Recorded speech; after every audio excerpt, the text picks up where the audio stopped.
नमस्कार, मैं senior inspector Rajesh Yadav crime petrol Dastak के आज के इस भाग में आप सबका स्वागत करता हूं। आज मैं आपको उस केस के बारे में बताने जा रहा हूं जो दिसंबर 2018 में मेरे सामने आया था, जब मैं महाराष्ट्र के विरार पुलिस स्टेशन में पोस्टेड था।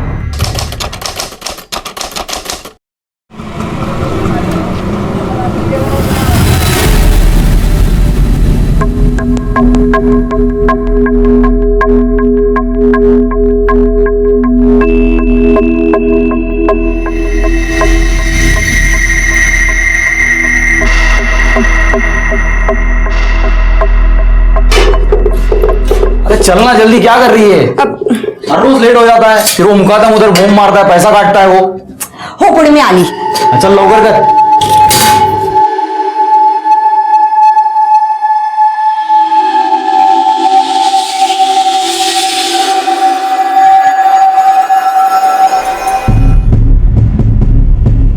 अरे माझ्या सोनला, आई बाबा के जाने के बाद घर का ध्यान रखेगा ना? हाँ अच्छा एक काम कर, ये ले कुल्फी खा लेना। हाँ चल, मैं आती है शाम का।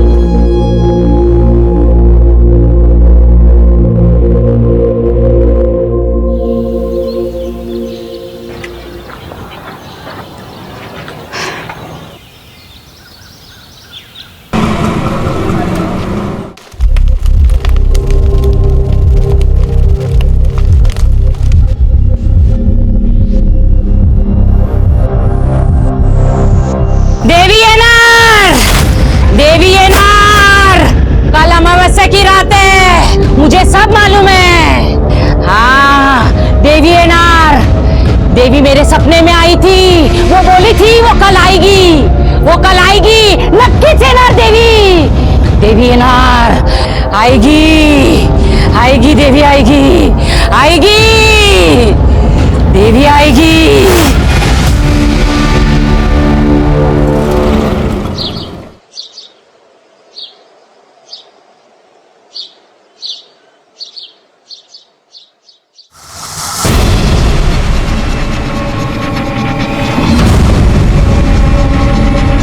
ए अवधू, ये देख क्या है? देख तो जरा। ये देखो क्या है? लगता है तेरे घर पे किसी की नजर है। पांडू बच के रहना रे, लगता है कुछ तो भी जरूर होने वाला है।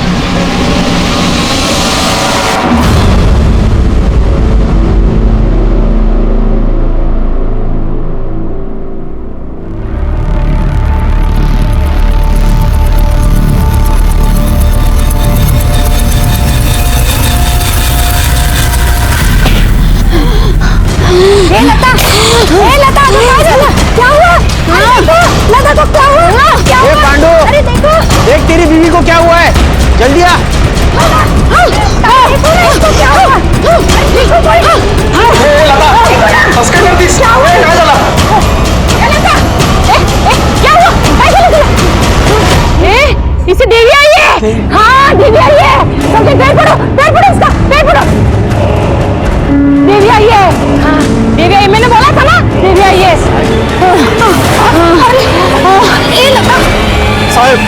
साहब मैं क्या करूँ? मैं कहाँ लेके जाऊँ इसको, कैसे ठीक होगी? अरे रोना धोना बंद कर, डॉक्टर के पास लेके जाओ उसको।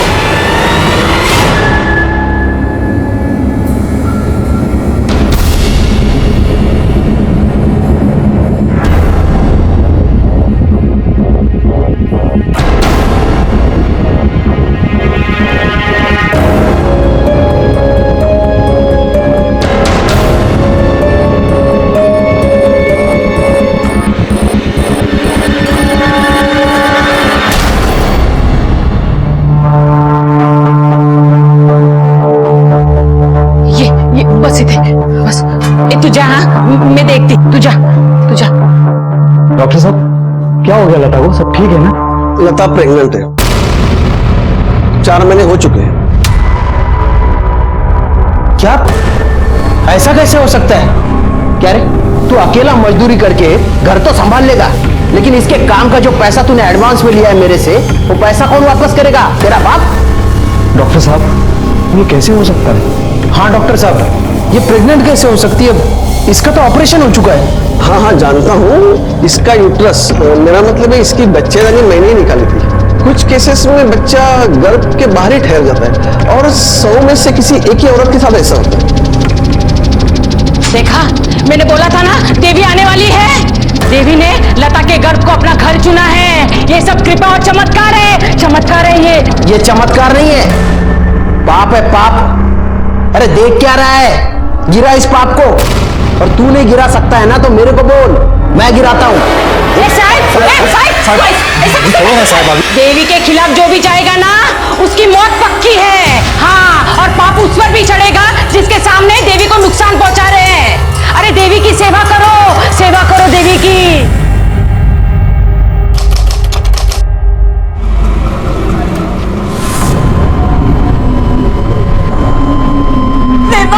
अरे क्या हुआ? देखो ना डॉक्टर साहब, दर्द चालू हो गई। नर्स, इन्हें जल्दी से ऑपरेशन थिएटर लेके जाओ।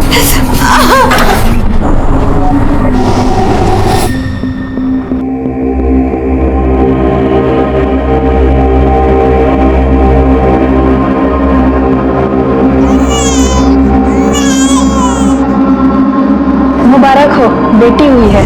माँ और बच्चा दोनों ठीक है। अरे पांडु, तेरे तो दिन फिर गए। तेरे घर लक्ष्मी आई है, लक्ष्मी। अब देखना ताई, पांडु कैसा तरक्की करता है। उसके घर तो देवी आई है, देवी। सच में?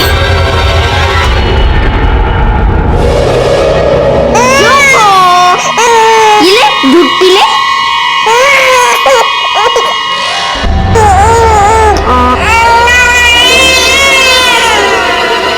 आई देखो, एक चुप नहीं होती। 2 मिनट में घूमने जाएंगे।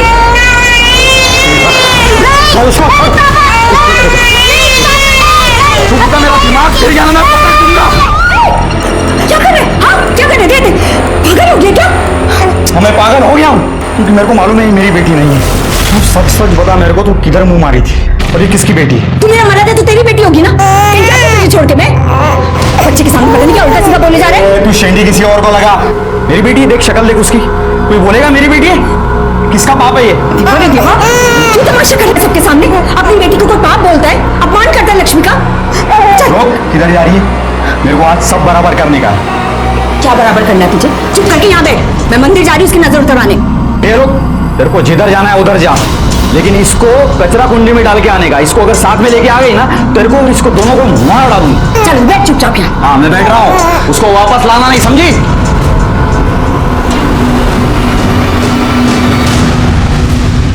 साहब, मेरी बीवी को ढूंढ निकालिए साहब। वो पता नहीं कहाँ गायब हो गई साहब, घर में नहीं आई। एक मिनट जरा शांत हो जाओ और शांति से बताओ हुआ क्या है। साहब, मेरी बीवी लता सुरवे कल अरनाला की देवी की मंदिर में गई थी साहब सुबह, और वो घर में वापस लौटी नहीं साहब। पता नहीं कहाँ चली गई। तो मंदिर के आसपास जहाँ ढूंढना था सब जगह ढूंढा साहब, लेकिन नहीं मिली। तुम्हारी बीवी मंदिर में अकेली गई थी, कोई था नहीं उसके साथ? वो और हमारी बच्ची थी उसके साथ। बच्ची की उम्र क्या है? अभी 10 दिन की है साहब बच्ची। उसी की नजर उतरवाने के लिए गई थी, लेकिन आई नहीं वापस। 10 दिन की बच्ची को लेकर तुम्हारी बीवी मंदिर गई थी? हाँ साहब। तो वो अकेली क्यों गई? तुम क्यों नहीं गए उसके साथ में? साहब, मेरे को काम पे जाना पड़ता है ना साहब। अभी वो बच्चा घर में है, तब से लता भी काम पे जाती नहीं, तो मुझे जाना ही पड़ता है। अगर मैं भी छुट्टी लेने लगा तो काम के वादे हो जाएंगे साहब। एकदम गरीब है साहब, रोज कमाओ रोज खाओ, ऐसा चलता है। तुम्हारे घर में तुम दोनों के अलावा कोई और है? 6 साल का बेटा है, प्रकाश नाम है उसका। बीवी की फोटो है? कामनी मैडम, इसकी रिपोर्ट लिखवा लीजिए। सब डिटेल्स कामनी मैडम को बता दें। बैकवर्ड जरा पता कर रहा। हाँ, ये कल अपनी बच्ची को लेकर यहाँ आई थी। उसकी नजर उतारी, दर्शन किया और फिर चली गई। कुछ अंदाजा है कि यहाँ से वो गई कहाँ थी? नहीं सर, ये तो हमें नहीं मालूम। 3 महीने पहले देवी माँ ने कृपा की थी उसके ऊपर। बच्चा दानी निकालने के बाद भी पेट से थी वो। शिवांगी तई कहती थी देवी माँ जरूर आएगी, और देवी माँ आ गई, वो भी लता के बेटी के रूप में। देवी की नजर थी लता के घर पर, इसलिए उसने लता के कोख में जन्म लिया और हमारी इस बस्ती में प्रकट हुई। लता बहुत अच्छी है मैडम, सबसे प्यार से रहती है। उसका बेटा प्रकाश, वो तो उसकी जान है, लेकिन पांडु लता की सारी कमाई छीन लेता है, फिर भी वो उसको पैसा देती है और उसके पसंद की कुल्फी खिलाती है। सारे पैसे तू ले लेता, फिर वो प्रकाश को कुल्फी के पैसे कहाँ से देती थी? पता नहीं साहब, लेकिन मैं तो कभी प्रकाश को पैसा दिया नहीं। सब बस्ती में एक बड़ा मेडिकल रैकेट चल रहा है जिसमें बस्ती की ऑलमोस्ट सारी औरतों ने अपना यूट्रस निकलवा दिया ताकि मजदूरी करते समय प्रेगनेंसी या पीरियड की वजह से छुट्टी लेनी ना पड़े। और सर इतना ही नहीं, इनके दिमाग में एक बात बिठा दी गई है कि मंथली पीरियड यानी भयानक बीमारी है जो ऑपरेशन से ही ठीक हो सकती है। बीमारी तो है ही मैडम, और अगर इस बीमारी की वजह से कोई औरत काम पे नहीं आती है ना तो कदम साहब उसके आदमी का भी पैसा काट लेते हैं। वैसे कदम साहब भी मदद करते हैं इस बीमारी के इलाज के लिए और ऑपरेशन के लिए पैसा भी देते हैं और हमारे रोज की मजदूरी से थोड़ा थोड़ा पैसा काट लेते हैं। यही प्रॉब्लम है, इन लोगों के पास एजुकेशन नहीं है, इसलिए जो चाहे जिस तरह से चाहे उन्हें बेवकूफ बनाता है और ये लोग इतनी आसानी से इन्हें बेवकूफ बनाते हैं कि हम उन्हें कुछ नहीं कर पाएंगे। एनीवे, गायकवाड़, लता के बारे में कुछ पता चला? जी सर, लता के बारे में एक इंटरेस्टिंग बात ये पता चली है कि उसका यूटेरस निकालने के बाद भी वो प्रेग्नेंट हो गई और गाँव वालों का मानना है कि उस पर देवी माँ की कृपा हुई। What rubbish Gaikwad. हाँ सर, ऐसा भी हो सकता है क्योंकि उनके ऊपर देवी माँ का आशीर्वाद है। करड़े, ये तुम कह रहे हो? पुलिस वाले हो ना तुम? ऐसे अंधविश्वासों पर विश्वास रखते हो तुम? पुढच्या वेळेला असं काही बोलत ना तो तुमको ही मिर्ची खिलाऊंगा मैं अभी। Sorry sir. ये विश्वास अंधविश्वास सब छोड़ो। अगर लता का यूट्रस निकाला गया था और उसके बावजूद वो प्रेग्नेंट थी, इसका मतलब कुछ है जो हमसे छुपाया जा रहा है।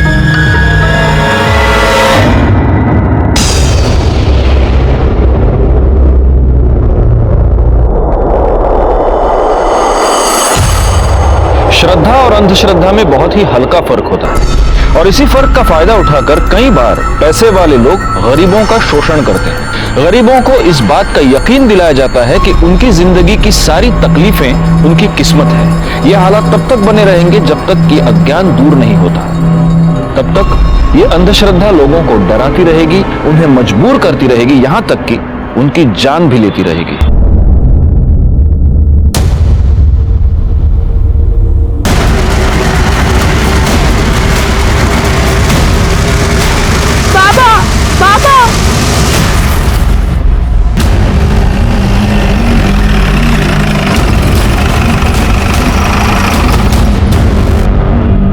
हटाओ इनको, पीछे हो जाओ।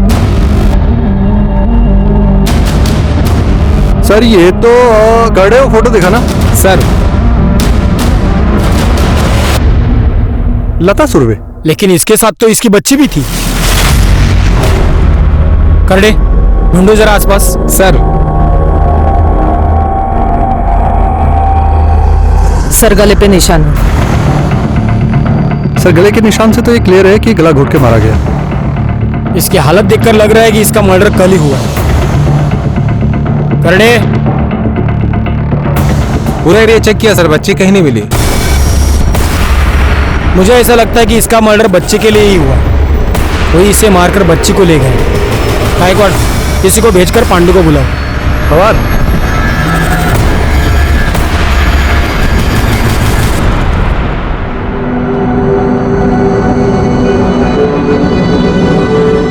लता, लता, अरे हम गरीबों ने किसी का क्या बिगाड़ा था? गायकवाड़, बॉडी को पोस्टमार्टम के लिए भेज। सर, हर रोज सुबह 6 बजे घर काम के लिए जाती थी साहब। वापस कितने बजे आती थी? 7, सवा 7 तक।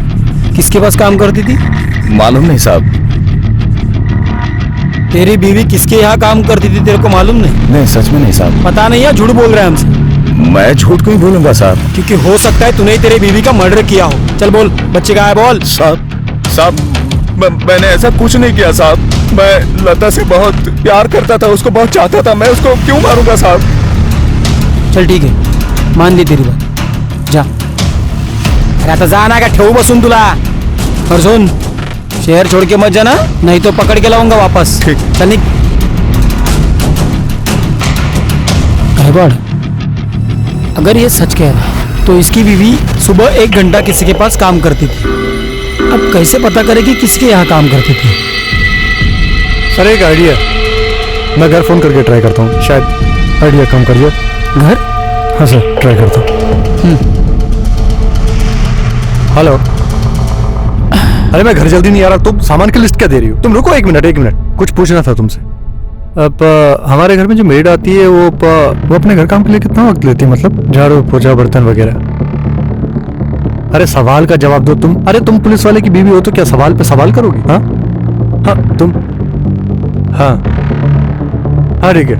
अरे यार तुम सामान के लिए बाद में देना, मैं करता हूँ बात। सर घर काम के लिए तकरीबन 40 से 50 मिनट लगते हैं। लता सुबह 6 बजे जाती थी और करीब 7:15 को वापस आती थी, मतलब सवा घंटा। अगर 20 मिनट उसे आने जाने में लगते हैं, मतलब वन वे 10 मिनट लगते हैं। मतलब जहाँ कहीं भी वो काम करती थी उसके घर से 10 मिनट के रेडियस पे होना चाहिए। वाह गायकवाड़, बीवी की डांट खाकर तुमने थियरी बड़ी अच्छी बनाई। चलो आप एक काम करो, लता की फोटो लो और जिस बस्ती में वो रहती थी उसके आसपास पूछताछ करो कि वो किसके पास काम करती थी। एक और बात, डॉक्टर प्रधान से भी पूछताछ करो। अगर उसने बाकी की औरतों का यूट्रस निकाला तो फिर उसने लता का यूट्रस क्यों नहीं निकाला? जी हाँ, मैंने लता का यूट्रस नहीं निकाला था। क्यों? क्योंकि वो नहीं चाहती थी कि उसका यूट्रस निकाला जाए।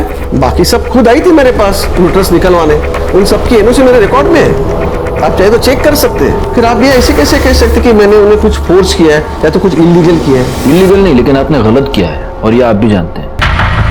कदम इन औरतों को बेवकूफ बनाकर उनके यूट्रस निकलवाता था और आपको 20,000 रुपए मिलते थे पर यूट्रस।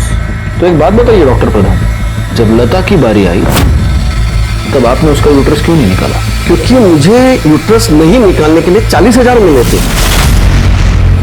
20,000 कदम ने दिए थे यूट्रस निकालने के लिए और नहीं निकालने के लिए 20,000 लता ने दिए थे। लता ने मुझसे रिक्वेस्ट की थी कि मैं सबको झूठ बोल दूं कि मैंने उसका यूट्रस निकाल दिया है। फिर जब वो प्रेग्नेंट हुई तो उसने मुझसे हेल्प मांगी क्योंकि वो बच्चा रखना चाहती थी। तो मैंने सबको बोल दिया कि बाबा एक आध रेयर केस में ऐसा हो जाता है कि यूट्रस के बिना भी बच्चा हो सकता है। उसको तो मैंने मदद ही की साहब। इस डॉक्टर प्रधान की दरियादिली की दो वजहें हो सकती है। या तो ये सचमुच लता की मदद करना चाहता था या फिर ये जो कह रहा है कि उसको कदम और लता दोनों से पैसे मिले थे।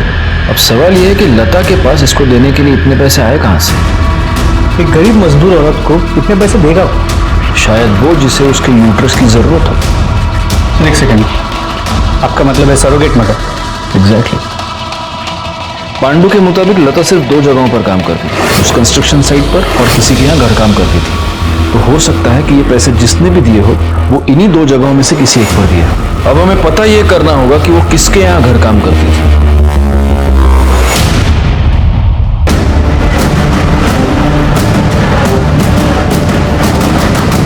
हाँ, इसे तो पहचानते हैं हम, यहाँ पे घर काम के लिए आती थी। किसके यहाँ काम करती? वो 703 में हुसैन साहब के यहाँ। ठीक है।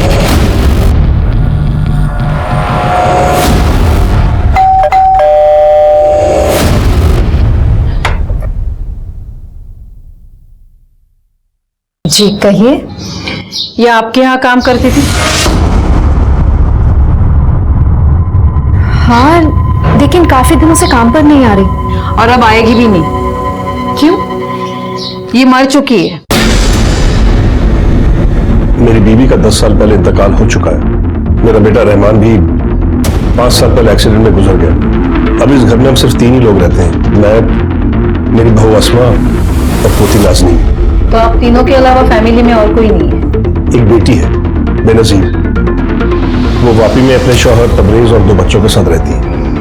ठीक। मतलब हमारी सरोगसी वाली थियरी गलत निकली, क्योंकि सज्जाद हुसैन की फैमिली में किसी को सरोगसी की जरूरत है ही नहीं।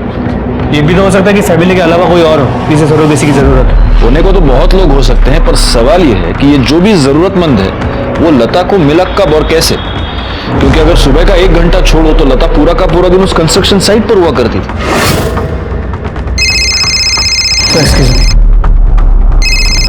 हेलो, ठीक है सर, मैं अरनाला के देवी मंदिर में अभी जाना हूँ।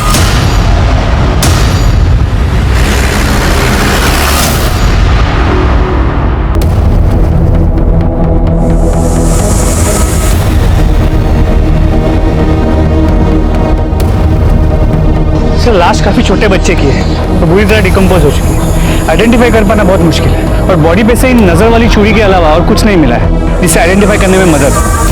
लेकिन प्रॉब्लम ये है कि ये बहुत ही ज्यादा कॉमन है। गायकवाड़, मेरा अंदाजा है कि ये लता के बच्ची की ही बॉडी है। एक काम करो, पांडु को बुलाओ और उससे पहचान करवाओ। बॉडी को पोस्टमार्टम के लिए भेज दो।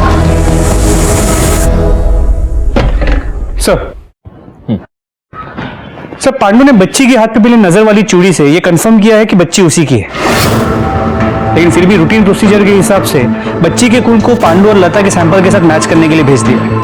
गुड। सर, ये लता की पीएम रिपोर्ट है।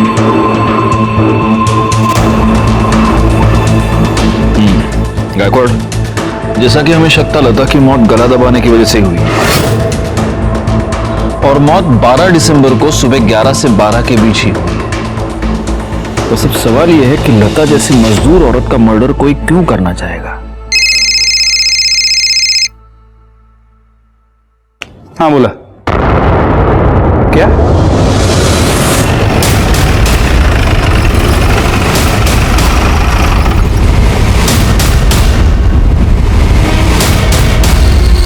तो हटिए पीछे।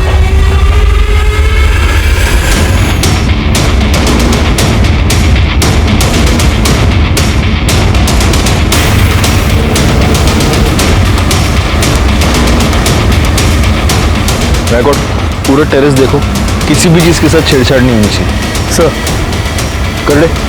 नीचे जाकर इनके घर की तलाशी लो। सर, बॉडी को सबसे पहले किसने देखा? सर, कल रात को 9:30 बजे तक जब अस्मा और नाज़नीन शॉपिंग करके घर ऑफिस नहीं पहुंचे तो मैं लाइट्स ऑफ करके सोने चला गया। सर, इससे पहले कई बार ऐसा हो चुका है कि अगर ये लेट हो जाते हैं रात को लौटने में तो अपनी चाबी से दरवाजा खोल लेते हैं। वैसे सुबह जब मैं उठा और किचन में अपनी चाय बनाने के लिए गया तो देखा रात का खाना ऐसे ही पड़ा था। मैं इनको बेडरूम में देखने गया, वहां ये दोनों थे ही नहीं। सर, पूरे घर में कहीं नहीं थे। फिर मैं छत पे आया तो दोनों को खून में लथपथ हुए देखा।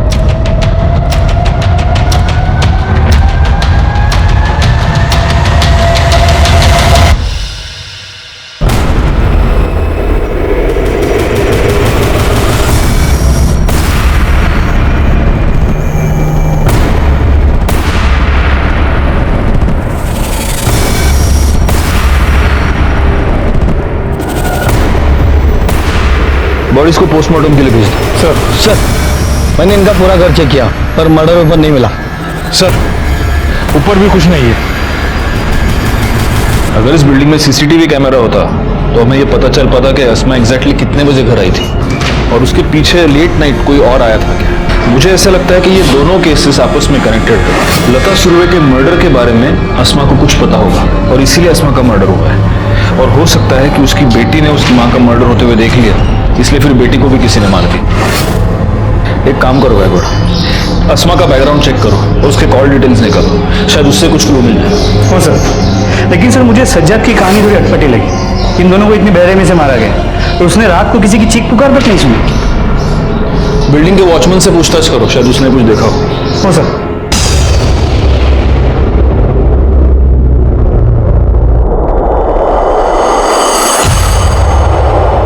साहब, हम सुबह 6 बजे से शाम के 6 बजे तक की ड्यूटी करते हैं, पर कल हमारी बीबी की तबीयत खराब हो गई थी। उसे डॉक्टर को दिखाना था, इसलिए थोड़ा जल्दी निकल गया। नाइट ड्यूटी में जो वॉचमैन होता है उसका नाम, नंबर और एड्रेस। 1 मिनट साहब, ये लीजिए सर। वाह, लिखूंगा। ये सज्जाद हुसैन और उसकी फैमिली, इनके बारे में कुछ बता सकते हो? अब क्या बताएं साहब, बहुत ही लिच्चर लोग हैं। और हुसैन साहब कसरत के नाम पर छत के एक हिस्से को जबरदस्ती कब्जा किए हुए हैं। और उनकी बहू यहाँ से तो बुर्के में जाती थी साहब, पर ऐसा सुना है कि बाहर जाके छोटे छोटे कपड़े पहनती थी। वो किसी ब्यूटी पार्लर में काम करती है साहब, जहाँ पे मर्द और औरत सब आते हैं। पार्लर का नाम क्या है? आप बता सकते हैं हुसैन फैमिली के यहाँ कौन कौन आता जाता है? ज्यादा तो किसी को आते जाते नहीं देखा, पर हाँ रिश्तेदार ही आते जाते थे और उनकी बेटी और दामाद अक्सर आया जाया करते थे। मैडम, ये बेनजीर को आते जाते ना भी देखो ना तो भी पता चल ही जाता है। जब वो आती है ना तो उसके घर में झगड़ा जरूर होता है और इतनी जोर जोर से चिल्लाती है ना कि पूरी बिल्डिंग में उसकी आवाज गूंजती है। कल नाइट ड्यूटी पे तुम ही थे ना? ये हुसैन के घर किसी को आते जाते हुए देखा था? नहीं साहब, बिल्डिंग में रहने वाले लोग ही अंदर बाहर हो रहे थे, बाहर का तो ऐसा कोई आया नहीं। तुम ड्यूटी पे कितने बजे पहुंचे? करीब 8:15 बजे। ठीक है। औरतों का घर के बाहर काम करना हमारे यहाँ अच्छा नहीं समझा जाता सर। मेरे एतराज करने के बाद भी अस्मा पार्लर में काम करती थी। मेरी बहू मेरे काबू में नहीं थी ये मैं आपको कैसे बताता, इसलिए छुपाया। और बेनजीर से झगड़े वाली बात क्यों छुपाई? साहब जहां फैमिली है वहां झगड़े लाजमी है, इसमें बताने और छुपाने जैसी क्या बात है? लेकिन ये झगड़ा था किस बात का? कोई ऐसी बात ही नहीं है जो मैं आपको बताऊं। अगर आप नहीं बताएंगे तो फिर हमें बेनजीर से पूछताछ करनी होगी। आप सोच लीजिए। सर वो अब्बू, मैंने आपको कितनी दफा समझाया है कि इतने बड़े फ्लैट की आपको कोई जरूरत नहीं है। आप इस फ्लैट को बेचते क्यों नहीं हो? छोटा फ्लैट खरीद लीजिए ना। क्यों बेच दे? क्यों जरूरत नहीं है? ये फ्लैट हमारा भी है। भाभी, मैं आपसे बात नहीं कर रही हूँ, मैं अब्बू से बात कर रही हूँ। और तुम जैसी बेगैरत औरत से मुझे बात करने का कोई शौक नहीं है, जो घर की इज्जत सरेआम नीलाम करती हो। काम करती हूँ, मेहनत करती हूँ, कोई गुनाह कोई गलत काम नहीं करती। क्या पता काम के अलावा तुम क्या क्या करती हो। बस करो तुम दोनों। तुझे क्या इतनी बेसब्री है? मेरे मरने के बाद ये फ्लैट तेरे बेटे के नाम पे ही है और कोई वारिस है हमारा, तब बेच लेना। कैसे वारिस नहीं है अब्बू? ये है ना नाज़नीन, आपके बेटे की आखिरी निशानी, तो ये फ्लैट भी उसी का होगा ना। वाह भाभी वाह, अपनी रंगरलियों के साथ साथ आप कम्युनिटी के कायदे कानून भी भूल गई। आपको पता नहीं कि जायदाद लड़कों के नाम होती है, लड़कियों के नहीं। अपने पास रखो अपने कायदे कानून। मेरे होते हुए नाज़नीन से उसका हक कोई नहीं छीन सकता। बकवास बंद कर वरना। गायकवाड़, आसमा के केस में प्राइम सस्पेक्ट तो घरवाले ही हैं, लेकिन बाकी की पॉसिबिलिटीज को रूल आउट नहीं कर सकते। 5 साल पहले उसका पति मर चुका है, पार्लर में काम करती थी, हो सकता है उसका कोई अफेयर रहा हो। एक काम करो, जिस पार्लर में वो काम करती थी वहां पर पूछताछ करो, शायद वहां कोई क्लू मिलता है। हो सर। आसमा के अफेयर के बारे में तो मालूम नहीं, लेकिन अपने काम में बहुत अच्छी थी, बहुत हार्ड वर्क। सर वो यहाँ काम करती है ना, उसने अपने घर पे नहीं बताया, हमें भी उस दिन पता चला जब उसके फादर इन लॉ यहाँ आए और उन्होंने तमाशा किया। बेलिहाज लड़की, खुदा का खौफ नहीं है तुझे? हाँ, जो ये नापाक हरकतें कर रही है तू, गैर मर्द को चूरी है, और ये छोटे छोटे कपड़े पहन के घूम रही है तू। ले पकड़। वो अभी क्या करें, प्लीज यहाँ से जाएं। अरे आसमा क्या हुआ, क्या चल रहा है? ये चादर लपेट और अभी इसी वक्त मेरे साथ घर चल।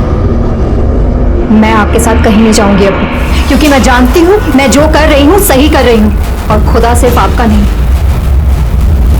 वो मेरी भी नीयत समझेगा। सर आप शोर मत मचाइए, चलिए आप। नहीं चलेगी तू? प्लीज आप जाएं यहाँ से। आसमा तू ठीक नहीं कर रही। चलिए सर, इसकी तुझे कीमत चुकानी पड़ेगी। चलिए सर।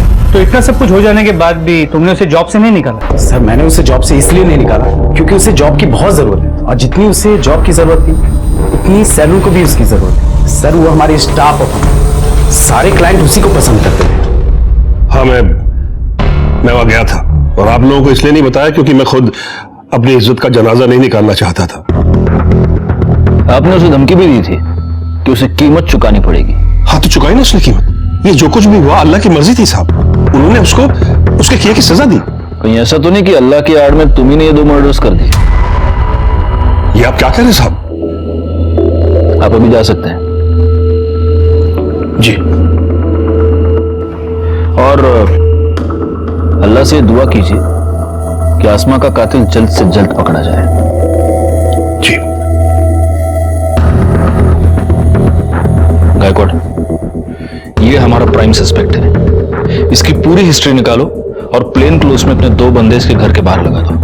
और हाँ, उस बेनजीर को बुलाओ पूछताछ के लिए। सर छोटी बच्ची की पीएम रिपोर्ट।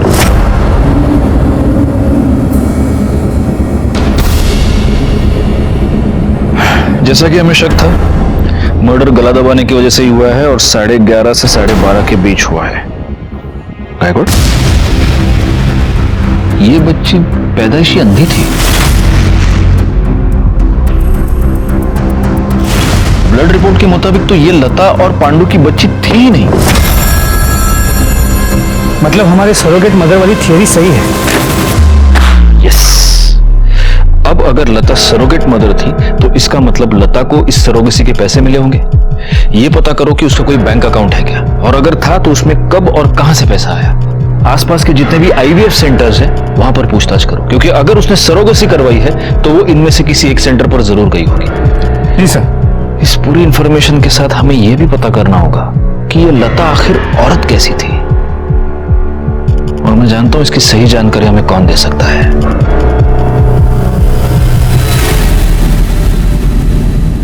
और अगर इसके बाद भी लगे तो और मंगाइए। खाओ, चलो लो। वड़ा पाव? अंकल, तो कब मेरे को इस वड़ा पाव के बाद कुल्फी भी खिलाओगे? पक्का खिलाऊंगा, और एक नहीं, तुम जितनी कुल्फी खाना चाहो उतनी कुल्फी खिलाऊंगा। तुम्हारी आई भी तुमको कुल्फी खिलाया करती थी? हाँ? हाँ, मेरी आई मुझे हर रोज पैसे देती थी कुल्फी खाने के लिए। वो कितनी अच्छी थी, लेकिन उसके बाद भी लोग उसे तंग करते थे। कौन कौन तंग करता था? शिवांगी ताई, मैंने उस दिन देखा था, मेरी आई उसके पैर पड़ रही थी, वो आई से पैसे ले रही थी।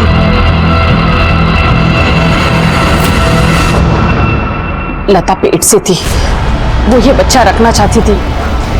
इस बच्चे के लिए उसे पैसे मिले थे, इसलिए देवी का नाटक किया हम लोगों ने। उसे डर था कि पांडु को उसके गर्भ का पता चलता तो वो बच्चे को और उसे दोनों को मार देता। अच्छा, अब बताओ और कौन कौन तंग करता था? उस दिन जब भी मेरी आई मेरी बहन को मंदिर लेके जा रही थी ना, उस दिन मेरे बाबा ने मेरी बहन का गला दबा दिया था। चुप कर, मेरा दिमाग फिर गया ना। और मेरे बाबा मेरी आई पर इतना गुस्सा थे कि उन्होंने उन्हें कहा, इसको कचरा कुंडी में डाल के आने का। इसको अगर साथ में लेके आ गई ना, तेरे को और इसको दोनों को मार डालूंगा।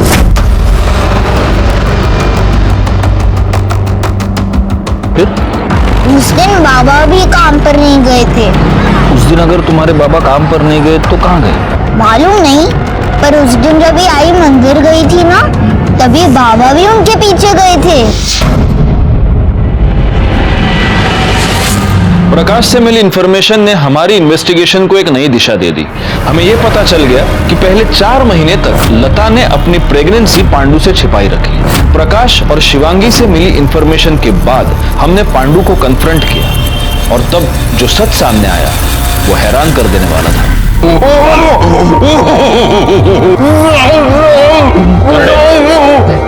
मर जाऊंगा साहब। तो हम क्या करें? देख, अगर मिर्ची नहीं खानी है ना तो सच सच बोल, क्योंकि हम जान गए कि अभी तक तुमसे झूठ बोल रहा था। उस दिन तू काम पे नहीं गया था। जब तेरी बीवी बच्ची को लेके मंदिर गई तो तू उसके पीछे पीछे गया था, है ना? बोल। मेरे को मालूम था साहब वो मेरी बच्ची नहीं है, इसलिए मैं लता पे बहुत भड़का। हमारा झगड़ा भी हुआ था। जब वो बच्ची को लेके मंदिर की तरफ निकली तो मैंने साइकिल से उसका पीछा किया। जैसे मैं मंदिर पहुंचा तो मैंने देखा कि मंदिर के बाहर एक काला सा बड़ा गाड़ी खड़ा है। लता बच्ची को लेके उस गाड़ी में बैठी और गाड़ी चल पड़ी साहब। तो गाड़ी विरार में एक बैंक के सामने जाके रुका। जब गाड़ी रुकी तो बच्ची को गाड़ी में ही छोड़ के लता गाड़ी से बाहर निकली और सामने वाले बैंक में घुस गई साहब। फिर मैं उसके पीछे पीछे बैंक में गया, और जब मैं अंदर गया तो मैंने देखा कि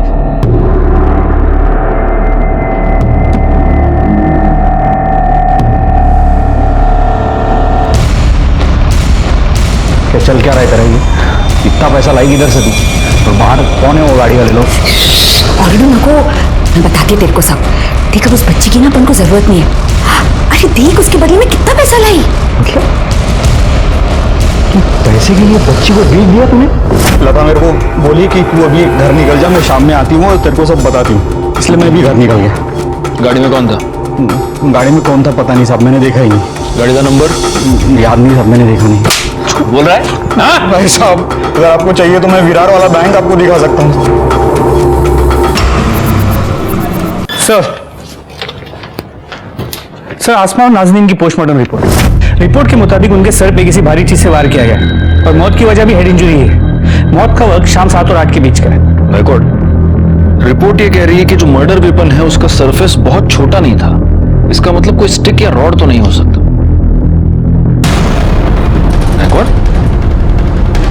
नाज़रीन के साथ मरने से पहले सेक्सुअल असॉल्ट किया गया है? जी सर, तो समझ में ये नहीं आता कोई छोटी सी बच्ची के साथ ऐसा कैसे कर सकता है। पोस्टमार्टम रिपोर्ट ये कह रही है कि मर्डर शाम को 7 और 8 के बीच हुआ है, और आसमा की मोबाइल लोकेशन ये बता रही है कि 7 और 8 के बीच वो अपने घर पर ही थी, जबकि सज्जाद ये कह रहा है कि वो 9:30 बजे तक घर पर आई नहीं थी।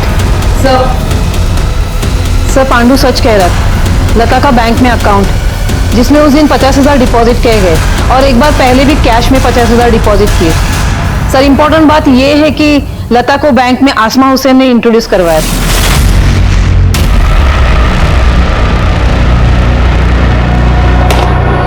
इसका मतलब ये दोनों केसेस आपस में कनेक्टेड हो सकते हैं और लता के बैंक अकाउंट में ट्रांसफर किया गया ये पैसा उसकी सरोगेसी की फीस हो सकती है।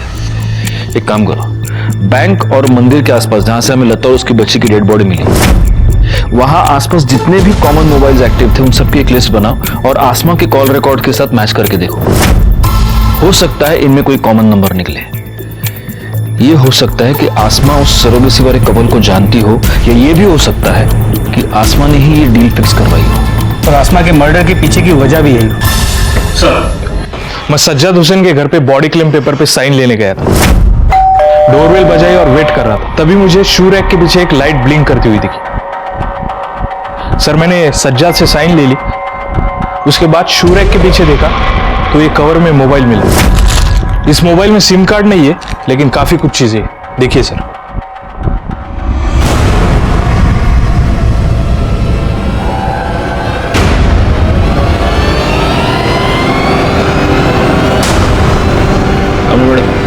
पता कीजिए ये मोबाइल किसके नाम पर रजिस्टर्ड है। जी सर। रिकॉर्ड चलो।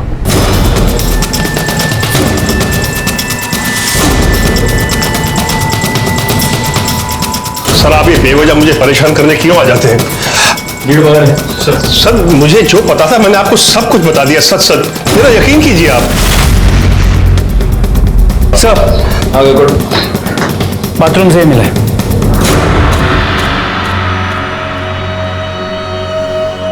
आप तो कह रहे हैं कि आपने हमसे कुछ नहीं छुपाया। आपने हमको ये नहीं बताया कि आपने आपकी बहू की बाथरूम में ये स्पाई कैम लगा कर रखा है, जो स्पाई कैम आपके घर के वाईफाई से कनेक्टेड है, और इस स्पाई कैम पर आप अपनी बहू के वीडियोस बनाते थे। आपने हमसे ये भी झूठ बोला कि मर्डर वाले दिन 9:30 बजे तक आसमा और नाज़रीन घर पर नहीं आए थे, जबकि उनका मर्डर शाम को 7 और 8 के बीच हुआ है। मर्डर से पहले नाज़रीन पर रेप किया गया है। मेरे ख्याल से इतनी वजह काफी है आपको परेशान करने के लिए। इन सारी बातों का मुझे कोई इल्म नहीं है। ये स्पाई कैम तुम्हारे घर के वाईफाई से कनेक्टेड क्यों है? वो फोन किसका है? सारी शर्म तो उसने बेच खाई थी। उसके किसी यार की हरकत होगी वो। तो आपको कुछ नहीं पता? मैंने आपको सब सच सच बता दिया है। तब तो आप ये भी नहीं जानते होंगे कि आप ही के बैंक में आसमा ने लता का अकाउंट खुलवाया था। सर, यकीन कीजिए मुझे बिल्कुल नहीं पता इस बारे में। बैकवर्ड, इसको उठाकर अंदर ले चलो और तब तक बिठा कर रखना जब तक इसको सब याद नहीं आ जाता। सर प्लीज सर, मेरी बात तो सुनिए सर। सर, पता चल गया है मोबाइल किसके नाम पे रजिस्टर्ड। किसके? सर, ये फोन मेरा नहीं है।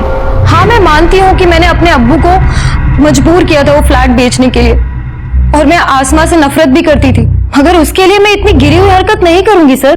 वापी के शॉपकीपर के रिकॉर्ड्स में ये फोन तुम्हारे नाम पर और तुम्हारे एड्रेस पर रजिस्टर्ड है। यही फोन बाथरूम के स्पाई कैम से कनेक्टेड था। इसका मतलब साफ है, तुम अपनी भाभी की अश्लील वीडियो बनाकर उसे ब्लैकमेल कर रही थी कि फ्लैट के ऊपर से अपना क्लेम वो छोड़ दे, वरना तुम ये वीडियोस वायरल कर दोगी। खुदा कसम सर, मैं सच बोल रही हूँ, ये फोन मेरा नहीं है। तो फिर ये फोन तुम्हारे नाम पर रजिस्टर्ड क्यों है? पता नहीं सर, मुझे लगता है कि कोई मुझे फंसाना चाहता है। मेरे डॉक्यूमेंट चोरी करके उन्होंने फोन खरीदा होगा। और आपके पास कोई सबूत है कि ये फोन मैंने खुद जाके दुकान से खरीदा है? सर, जिस दिन लता और बच्ची का मर्डर हुआ था उस दिन ये 2 नंबर मर्डर स्पॉट और बैंक के बाहर एक्टिव थे। पता करो ये दोनों नंबर्स किसके हैं। Yes sir. और आसमा के कॉल डिटेल्स और मोबाइल लोकेशन के साथ मैच करके देखो। यस। सज्जाद के टेरेस पर मिले सामान की जो लिस्ट है उसमें एक डंबल का जिक्र है। जी सर, मैंने देखा भी था। हाँ, लेकिन उसके घर में जो सामान मिला था उस लिस्ट में कहीं भी दूसरे डंबल का जिक्र नहीं है। एक ही डंबल था। कहीं ऐसा तो नहीं कि दूसरा डंबल ही मर्डर वेपन है और फिर उसको गायब कर दिया गया?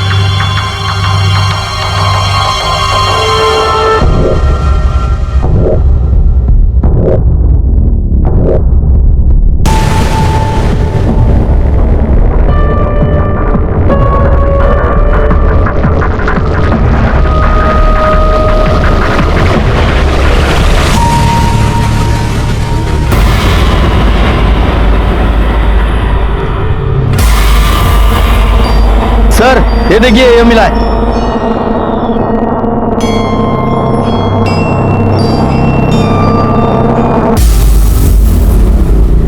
फॉरेंसिक के लिए भेज दो और उनसे जल्द से जल्द फिंगरप्रिंट रिपोर्ट मंगवाओ। सर।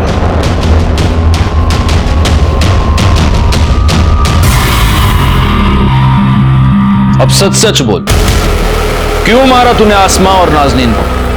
बोल, अब सच सच बोल, क्यों मारा तूने आसमा और नाजनीन को? वो दोनों बेनजीर की सगी भाभी और भांजी थी ना? बोल। सर मैंने आपको बताया मैं उनके घर नहीं गया था। देखिए तबरेज, अगर सिंगल पीस रहना चाहता है ना तो सच सच बोल, वरना इतना मारेंगे कि पांव पे खड़ा नहीं हो पाएगा। ये तेरी मोबाइल लोकेशन, इससे साफ पता चलता है कि उस दिन शाम 7 से 8 बजे के बीच तू सज्जाद के घर पे था और 7 से 8 बजे के बीच ही आसमा और नाजनीन का मर्डर हुआ। सिर्फ इतना ही नहीं, नाजनीन के कपड़ों पर जो सीमेंट मिला वो तेरे सीमेंट से मैच होता है। और जिस डंबल से तूने मर्डर किया उस डंबल पर तेरी उंगलियों के निशान भी है। और बाथरूम में स्पाई कैम भी तूने ही लगाया था ना? एक 8 साल की बच्ची का रेप करके मर्डर किया तूने उसका। अब अगर सच नहीं बोला ना तो तेरे मुंह में हाथ डाल के सच बाहर निकाल लूंगा मैं। बोल। सर बिजनेस में बहुत लॉस हुआ था सर, पैसे की बहुत दिक्कत थी सर, इसलिए मैं बेदर जी को प्रेशर कर रहा था फ्लैट बेचने के लिए। बाथरूम में स्पाई कैम इसलिए लगाया था ताकि आसमा को ब्लैकमेल करके उसके साथ मजे करूंगा और उसको फ्लैट में क्लेम करने से रोकूंगा। पर वो मेरी बात मान ही नहीं रही थी। उस दिन भी उनके घर इसीलिए गया था, लेकिन जब उनके घर पहुंचा अम्मी को बुला। दादू घर पर नहीं है। तेरी अम्मी को तो पता है मजे मार रही होगी कहीं पे। अरे बुड्ढा कहाँ चला गया? हमारी अम्मी और दादू के बारे में गाली मत दो। अरे वाह, तभी उसी समय सज्जाद वहां पर आ गया।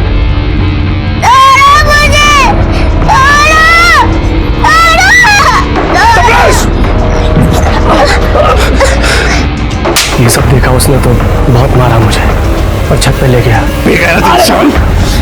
नारायण,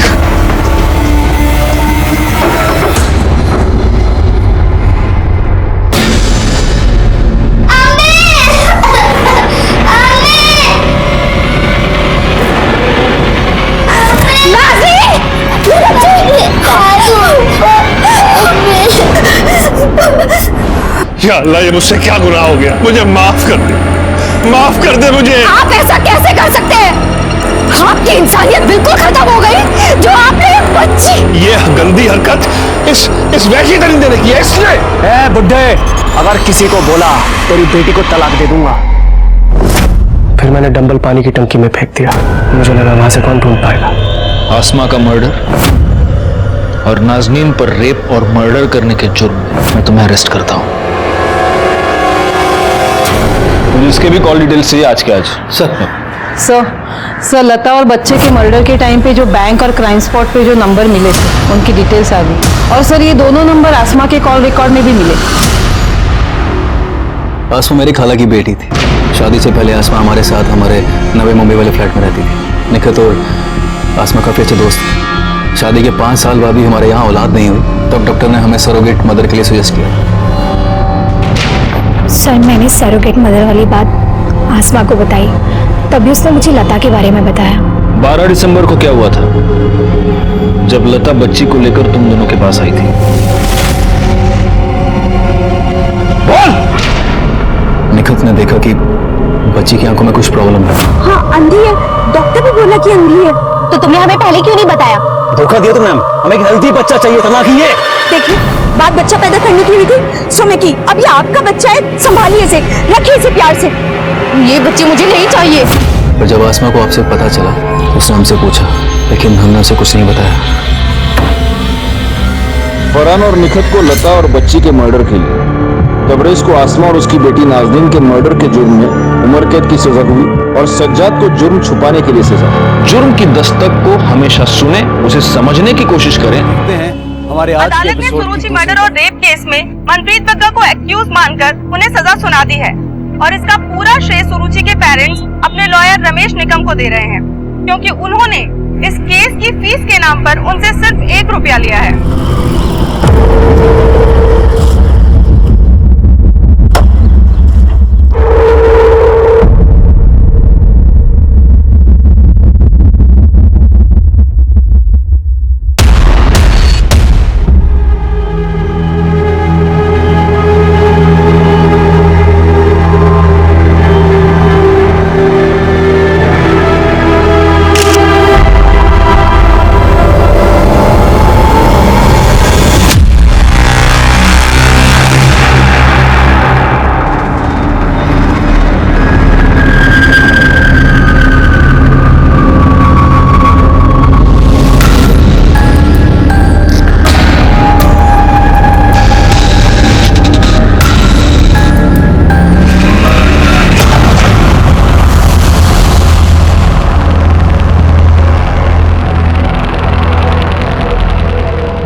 बेटा।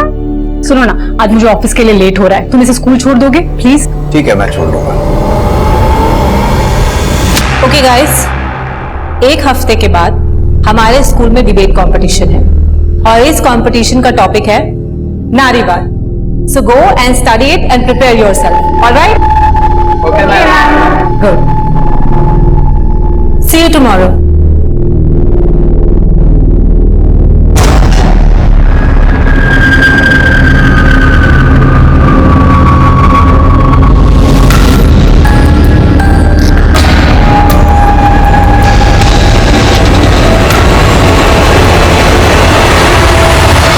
इतनी छोटी सी उम्र से ब्लैकमेलिंग शुरू? अच्छा, तो फिर आप मुझे आइसक्रीम नहीं दिलाएंगे?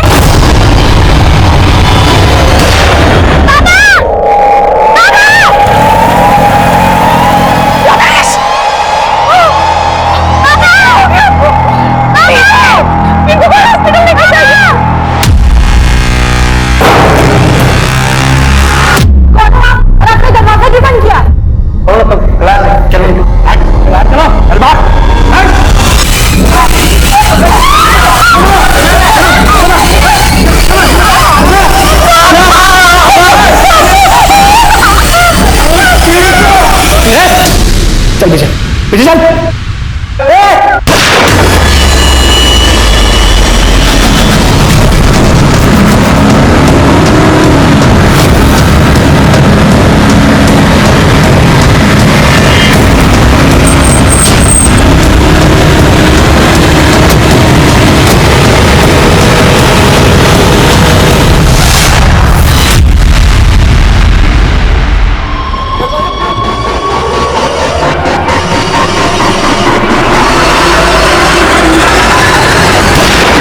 पुलिस को इन्फॉर्म करना चाहिए। नहीं, पुलिस को इन्फॉर्म नहीं करेंगे। पुलिस को इन्फॉर्म किया तो मीडिया तक बात जाएगी, हमारे स्कूल की रेपुटेशन का सवाल। लेकिन सर, तुम लोग सिर्फ ट्रस्टीज को इन्फॉर्म करो सबसे पहले।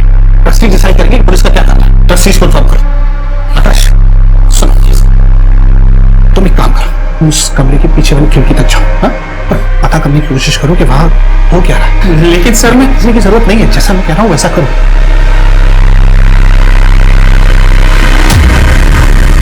बाइक का नंबर विजिबल है, पता करो किसके नाम पर रजिस्टर्ड है।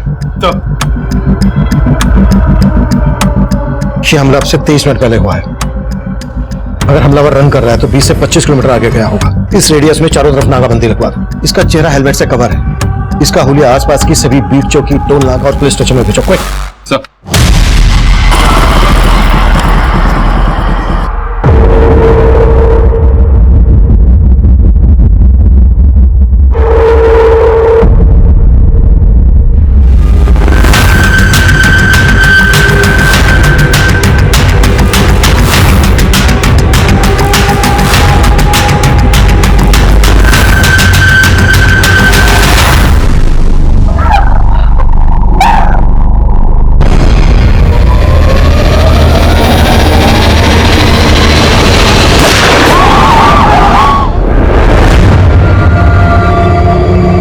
फर्स्ट एड बॉक्स है क्या क्लास में?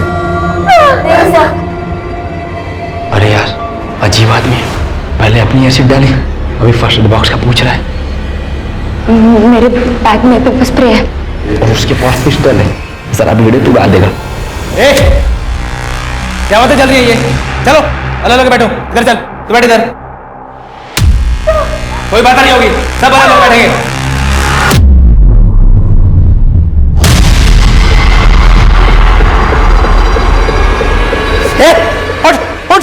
मुझे मत मारो, प्रिंसिपल साहब ने भेजा है। जो तुम्हारी मांग है हम मान लेंगे। बस यही कहना आया था मैं आपसे। मुझे मत मारो, मुझे मत मारो। सर, मुझे नहीं पता ये कौन हो सकता है। रमेश क्रिमिनल लॉयर था और उसके इशू तो कई लोगों के साथ थे। आपको किसी पर शक है? कोई ऐसी बात जो रमेश ने रिसेंटली आपको बताई हो? रुक जाइए, अंदर नहीं जा सकते। अदालत ने सुरुचि मर्डर और रेप केस में मनप्रीत बग्गा को एक्यूज मानकर उन्हें सजा सुना दी है। क्या कल से वही न्यूज देख रहे हो? आजकल तुम इस रिपोर्टर में कुछ ज्यादा ही इंटरेस्ट ले रहे हो। कहीं से प्यार तो नहीं हो क्या? कम ऑन यार, डोंट बी जेलस।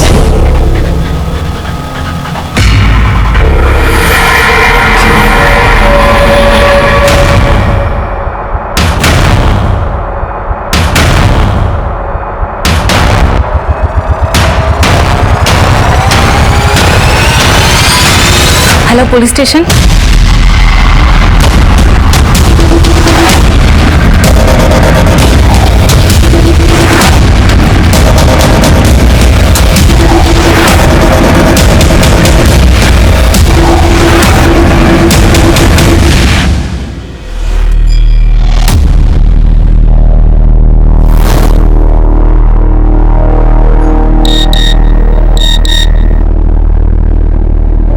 स्कूल में पुलिस आ गई? मैंने बुलाया पुलिस को। अगर आप पहले पुलिस को बुला लेते तो आज बेचारा पियून मारा नहीं जाता। आपकी वजह से पियून मारा गया। हाँ मनीष, सर उस बाइक का नंबर फेक निकला और कहीं से कोई लीड नहीं मिल रही है कि वो बाइकर कहाँ गायब हो गया। आई थिंक वो शूटर जरूर सुपारी किलर होगा। अभी अभी पियून को गोली मारी है, उसकी बॉडी पीछे है सर। मनीष, तुम उसके बारे में पता करो। यहाँ स्कूल में भी मामला काफी सीरियस लग रहा है। किधर? सर उधर।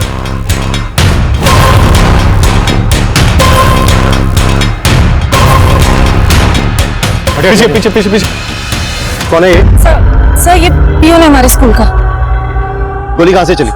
सर 3rd फ्लोर से, वहीं से किसी ने इस पे गोली चलाई। सर और भी स्टूडेंट्स हैं वहां पर।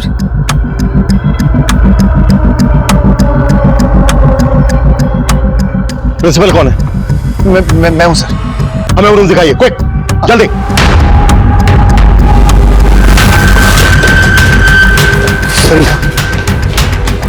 सर वो सामने कॉर्नर वाला रूम है सर।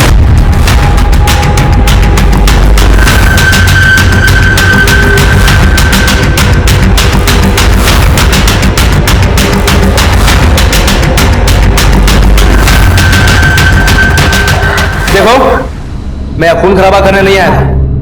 तुम्हारे दोस्त ने मुझे मजबूर किया और उस प्यून ने भी। देखो, अगर तुम पिंकी होती तो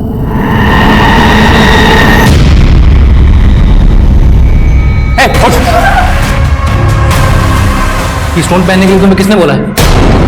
तुम्हें पिंकी हो ना?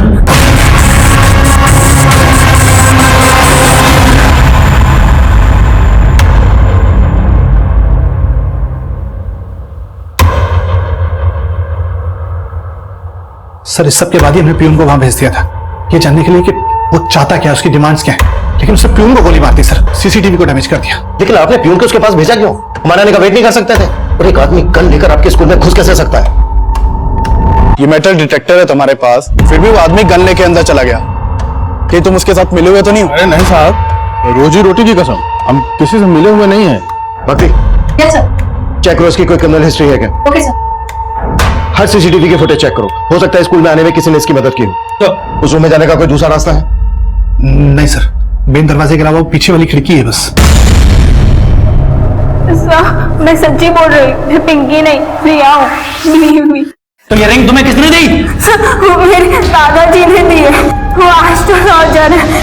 उन्होंने कहा मैं पहनूंगी तो मेरे साथ सच अच्छा होगा। ये नीलम पहनने से आपको बिजनेस में फायदा होगा।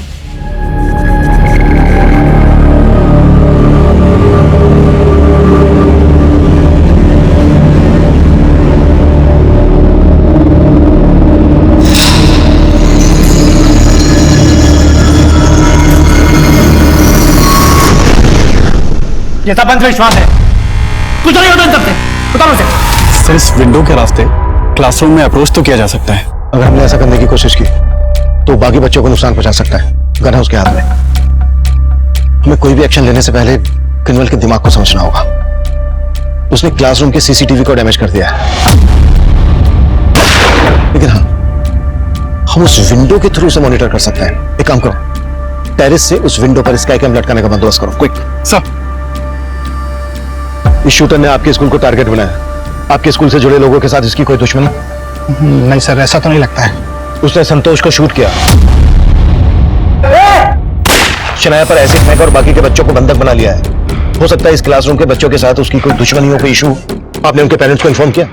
नहीं सर, पेरेंट्स को इन्फॉर्म करेंगे तो बेवजह पैनिक हो जाते हैं, इसलिए हमने तो स्कूल के स्टूडेंट्स को ये इंस्ट्रक्शन दिया है कि वो लोग क्लासरूम से बाहर भी ना निकलें। बाकी के बच्चों को तुरंत उनके घर भिजवाइए बिना शोर शराबे के। और इस क्लास के बच्चों की डिटेल चाहिए मुझे, और जो बच्चे उसके कब्जे में हैं उनके पेरेंट्स को किसी भी बहाने यहाँ बुलाइए, जल्दी। Right sir.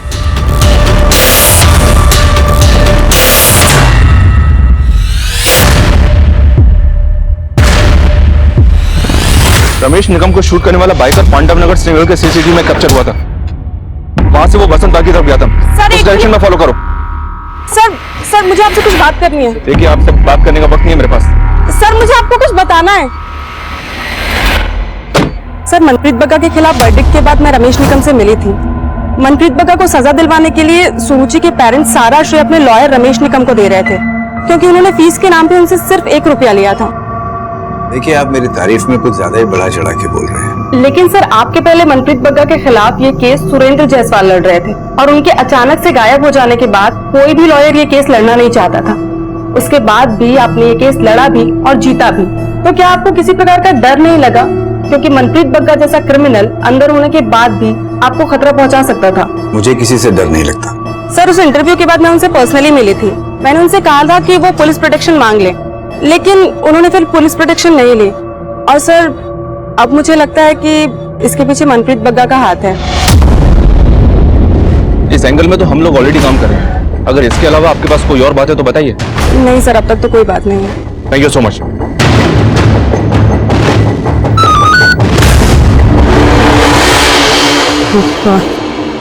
एक शॉकिंग इंफॉर्मेशन है।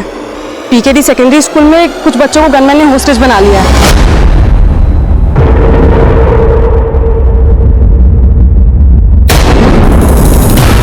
भैया, रिक्शा रोको, बाजू में नहीं उतरना है।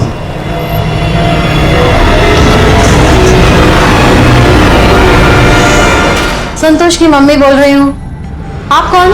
लेकिन आप हमें यूं अचानक से शनाया के स्कूल क्यों बुला रहे हैं? हाँ, मुझे 2 घंटे लग जाएंगे, लेकिन आप बताइए तो क्या बात है। हाँ, ठीक है, बस मैं आती हूँ। हाँ सर, हमने उन होस्टेस बच्चों के माँ बाप को यहाँ बुलवा लिया है, लेकिन उन्हें पूरी इन्फॉर्मेशन नहीं दी है, और जितने भी बच्चे हमारी क्लासेस में थे उन्हें भी सेफली घर भिजवा दिया सर। सर, ये देखिए,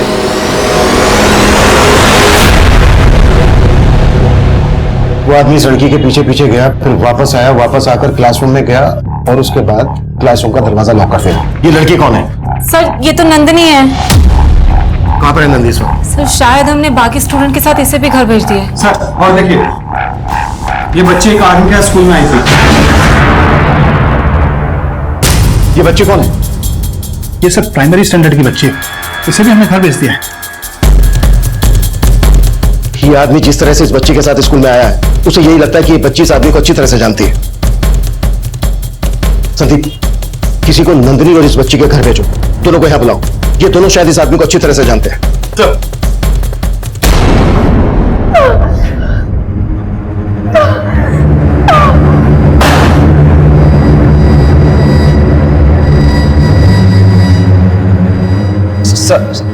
आपको पिंकी चाहिए ना? मैं बताता हूँ पिंकी कहाँ।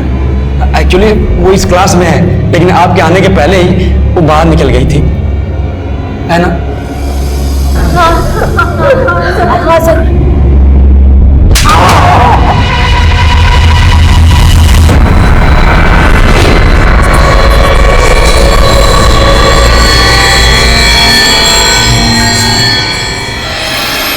हाय नंदिनी। हाय।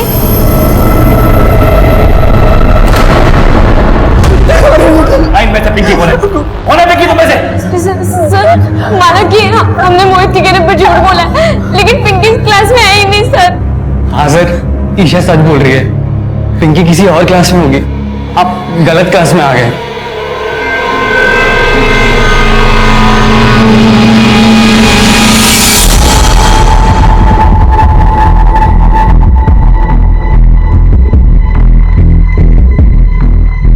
हेलो गौतम, थोड़ा नीचे। सर, वो जिस बच्ची के साथ यहाँ स्कूल में आया था उसका नाम कोमल है। हमारे पास कोमल के पेरेंट्स के फोटोग्राफ्स भी थे। हमने रिकॉर्ड चेक किया सर, लेकिन वो कोमल का फादर तो नहीं है। हो सकता है वो उसका कोई गार्जियन हो। सर, मैंने बच्ची और नंदिनी के घर पे अपनी एक टीम को भेजा था। बच्ची का तो पता चल गया, लेकिन नंदिनी अभी तक घर नहीं पहुंची है। तो ये नंदिनी कहाँ गायब हो गई? पता करो उसके बारे में। सर, स्पाइक कंप्लीट हो गया।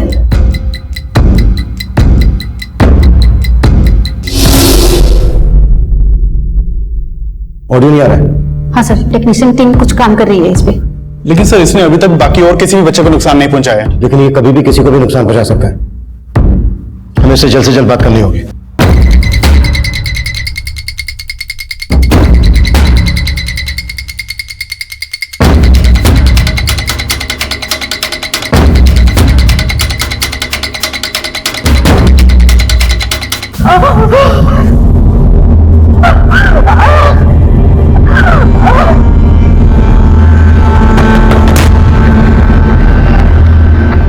देखो, तुम जो कोई भी हो, हम तुमसे बात करना चाहते हैं। तुम सुन रहे हो ना? हम शांति से बैठकर समझौता कर सकते हैं। हम तुम्हारी सारी शर्तें सुनने के लिए तैयार हैं। प्लीज और खून मत बहाना। बताओ क्या चाहिए तुम्हें? कौन है तुम? मैं इंस्पेक्टर अभिमन्यु जिंदल। लेकिन इस वक्त मैं तुमसे सिर्फ अभिमन्यु बन के बात कर रहा हूं। देखो, अगर तुम चाहते हो तो मैं निहत्था अंदर आने के लिए तैयार हूं। तुम मुझे बंधक बना लो, लेकिन प्लीज इन बच्चों को छोड़ दो। अभिमन्यु साहब, मुझे बेवकूफ समझते हैं क्या? ये सब चाह रहे हैं ना, वैसा कुछ भी नहीं होगा। तो फिर तुम बताओ तुम्हें क्या चाहिए? देखो, हम तुम्हारी सारी शर्तें मानने के लिए तैयार हैं। तुम्हारी हर मांग पूरी की जाएगी। सबसे पहले फर्स्ट एड बॉक्स, जिसमें एसिड की जलन को कम करने की दवाई जरूर होनी चाहिए। ठीक है, तुम्हें फर्स्ट एड बॉक्स मिल जाएगा और दवाई भी। किसका फोन वाइब्रेट हो रहा है? किसका फोन है ये? मेरा फोन वाइब्रेट हो रहा है? नहीं, मेरे स्कूल में तो अलाउ ही नहीं है। मैंने बंद करके बैग में रखा था। ढूंढ किसका फोन है? तेरा है क्या? तेरा? हेलो, तुम कुछ बोल क्यों नहीं रहे हो? तेरा फोन है?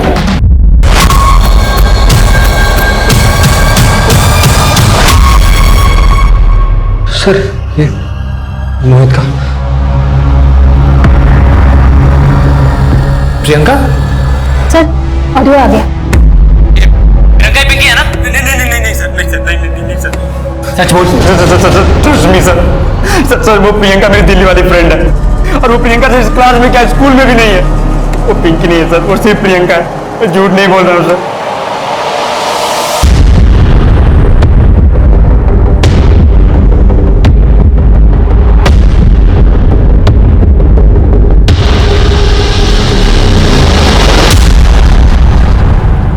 क्या है?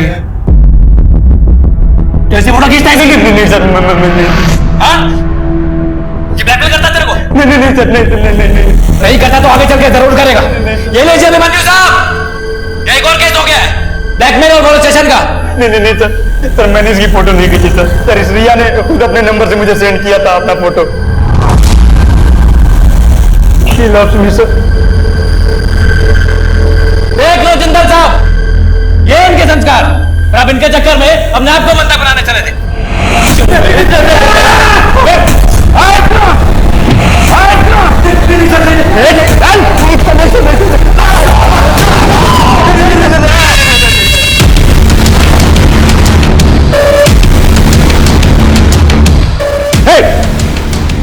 छोड़ दो उनको प्लीज। बच्चों को शूट मत करना। हम तुम्हारी सारी शर्तें मानने के लिए तैयार हैं। देखो, तुम्हारी हर मांग पूरी की जाएगी। बच्चों को छोड़ दो, मानना मत उन्हें, प्लीज डोंट शूट। इनको कैसे मालूम पड़ रहा है?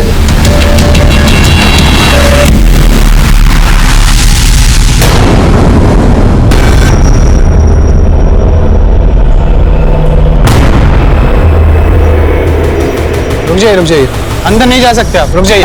बच्चों को अंदर होस्टेज बना के रखा गया है। देखिए, ऐसा कुछ भी नहीं है।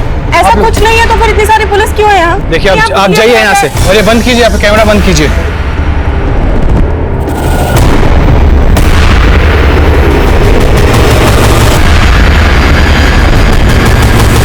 देखो, हमने सारे कैमरास हटा लिए हैं।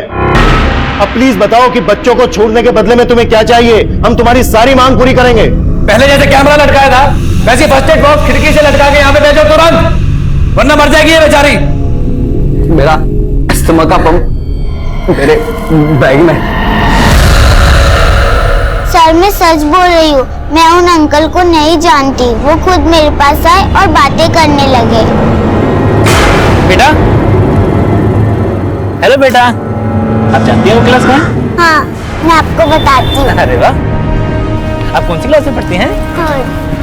थर्ड में?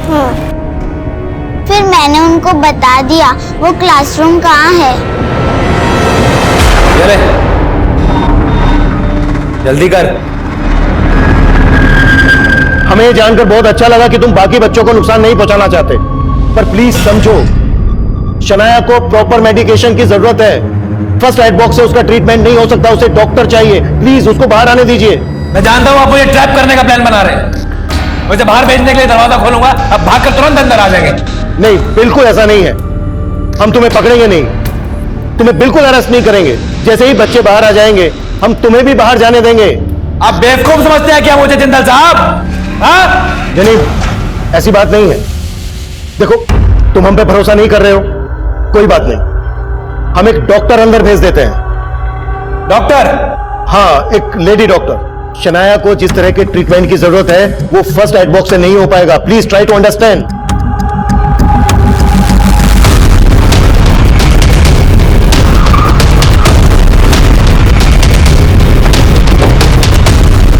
सर ये देखिए, इस बाइक पे तो वही फेक नंबर प्लेट है जिस पे वो शूटर आया था।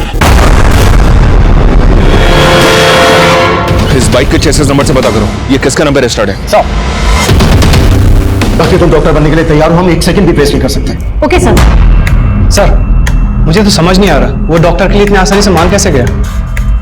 उसका दिमाग बहुत समझना वाकई में मुश्किल है। एक तरफ उसने संतोष को शूट कर दिया और दूसरी तरफ शनाया के लिए डॉक्टर अंदर भेजने के लिए मान गया। हो सकता है वो यहाँ संतोष को ही मानने आया। संतोष और बाकी बच्चों के पेरेंट्स आ गए और नंदिकांत। सर मैंने उस बच्ची के साथ बात की जो उस आदमी के साथ स्कूल के अंदर आई थी। उस बच्ची ने बताया कि उस आदमी की यहाँ पिंकी नाम की बेटी पढ़ती है और वो शायद उसी क्लास में पढ़ती है जहां उसने कुछ बच्चों को हॉस्टेज बना रखा है। लेकिन सर, प्रिंसिपल का कहना है कि यहाँ कोई पिंकी नाम की बच्ची नहीं पढ़ती है। सर, कहीं ऐसा तो नहीं उसकी ये यहाँ पे घुसने की चाल हो? मैंने सुना था वो बाकी बच्चों से किसी पिंकी नाम की लड़की के बारे में बातें कर रहा था और किसी जिया नाम की लड़की की न्यूड फोटो के बारे में। इन बातों का कनेक्शन बाद में जोड़ेंगे, पहले इस रूम में घुसने पर फोकस करते हैं।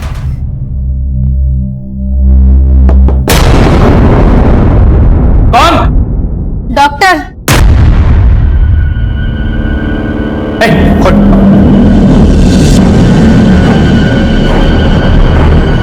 जल्दी खोल।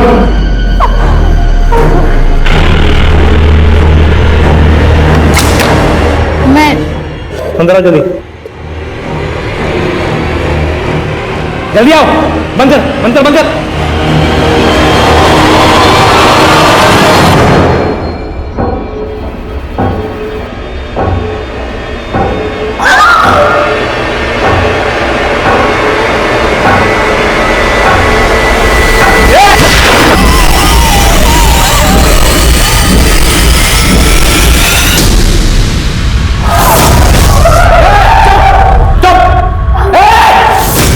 दिखा दिया तुम लोगों ने, पुलिस वाले को भेजा, एक और खून करवा दिया मेरे हाथों।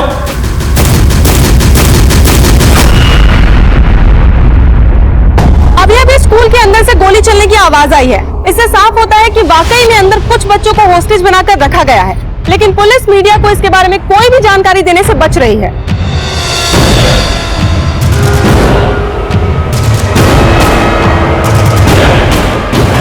शायद ये वही पेरेंट्स हैं जिनके बच्चों को अंदर बंधक बनाकर रखा गया है। सर, ये वही ऑटो वाला है जिसके ऑटो में वो आदमी बैठा था, जिसने उसी तरह के कपड़े पहने थे जैसे उस शूटर ने पहने थे, जिसने रमेश निकम को गोली मारी।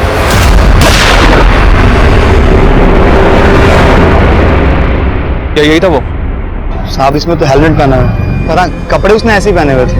वसंत नगर से मेरे ऑटो में बैठा था, थोड़ा सा आगे चला फिर अचानक से उतर गया। भैया रिक्शा रोको, बाजू में ही उतरना है।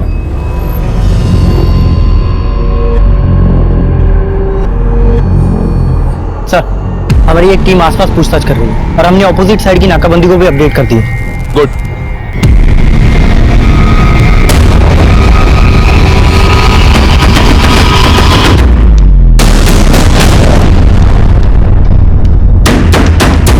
सर, नंदनी को ले आए हैं और उन 4 बच्चों के पेरेंट्स भी आ गए हैं। देखिए, आप लोग घबराइए मत, जो भी बच्चे सही सलामत हैं हम उन्हें जरूर बचा लेंगे। सही सलामत है? इसका क्या मतलब sir? We are very sorry, हमारे यहाँ आने से पहले वो संतोष को मार चुका था और उसने शनाया के ऊपर एसिड फेंका है और वो किसी पिंकी को यहाँ ढूंढ रहा था। क्या आप लोग जानते हैं कि ये आदमी कौन है?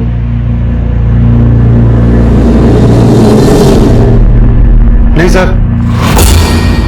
हो सकता है कि आप लोगों का कोई दुश्मन जिसने उस आदमी को यहाँ भेजा हो आपके बच्चों को नुकसान पहुंचाने के लिए। आप लोगों की किसी से कोई दुश्मनी, कोई झगड़ा? सर मैं उसे नहीं जानती। देखो नंदी, हमसे कुछ भी छुपाना मत। जब तुम क्लासरूम से निकली वो आदमी वहीं पर था, तुम्हारे पीछे गया।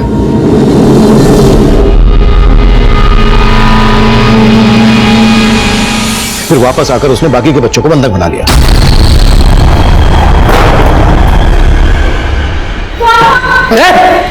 चल बेटा।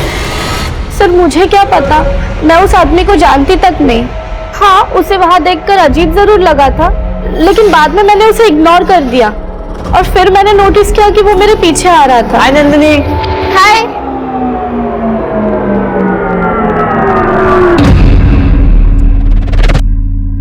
फिर वो अचानक से कहीं चला गया और मैंने भी उस कमरे से गोली चलने की आवाज सुनी थी।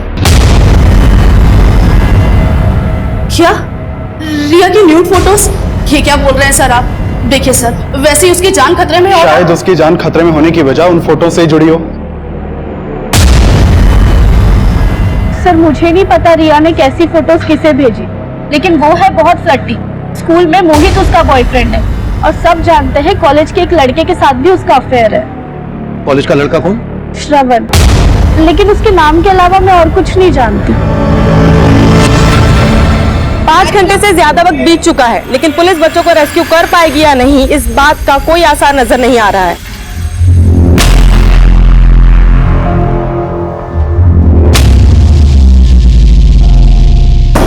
ओ जिंदल साहब, कहाँ गए आप?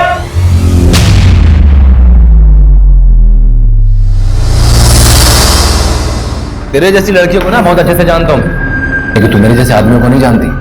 तूने खुद अपनी न्यूड फोटोज निकाली और मैंने उसकी न्यूड फोटोज निकाली थी। ब्लैकमेल किया था उसको, लेकिन प्यार के लिए। और अब जो कर रहा हूं ना, वो इंतकाम के लिए कर रहा हूं। समझती है तू? समझती है? ओ जिंदल साहब, कहाँ गए? अब मांगनी सुनोगे मेरी? सर मुझे भरोसा नहीं हो रहा है कि नंदिनी सच बोल रही होगी, और ये कांड बच्चों की आपसी रंजिश का लग रहा है। सर जरूर नंदिनी का इसमें कुछ लेना देना है। लेकिन क्या पिंकी का भी कुछ लेना देना है? क्योंकि वो पिंकी को ही ढूंढता हुआ यहाँ आया है। हो सकता है सर। सर उस आदमी ने अजीब सी शर्त रखी है। वो बोल रहा है पिंकी को उसके हवाले कर दो, वो सबको छोड़ देगा। मनीष, जो भी है जल्दी बोलो। सर एक अपडेट देना है। देखो रमेश के केस में जो भी है तुम हैंडल करो, या स्कूल में मामला बहुत क्रिटिकल है। लेकिन सर मुझे स्कूल के केस के बारे में अपडेट देना है। कैसी अपडेट? सर जिस आदमी ने बच्चों को होस्टेज बना रखा है, उसका नाम विनोद है। 6 साल पहले रमेश ने इस विनोद को एक केस में अंदर करवाया था, और 1 महीने पहले ये विनोद रिहा हुआ है। रमेश ने विनोद को अंदर करवाया था, तो उसने यहाँ स्कूल में बच्चों को बंधक क्यों बनाया होगा? आई थिंक सर स्कूल के केस का रमेश के मर्डर से भी कनेक्शन है।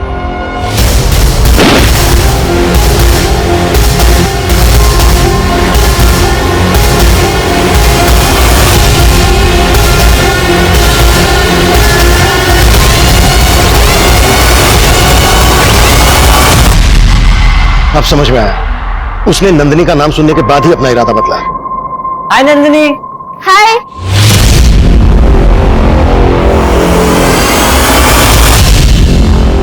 वो पिंकी के लिए ही आया है, जिसे वो शक्ल से नहीं पहचानता, उसे सिर्फ नाम से जानता है। लेकिन सर अब हम करें क्या? सबकी जान बख्शने के लिए वो कह रहा है उसे पिंकी चाहिए, लेकिन अब पिंकी को कहां से लाएं हम? अगर हमने जबरदस्ती क्लासरूम में घुसने की कोशिश की तो वो बाकी के बच्चों को छोड़ेगा नहीं। बच्चों को सेफ बाहर निकालने के लिए हमें कोई ना कोई तरकीब तो सोचनी होगी।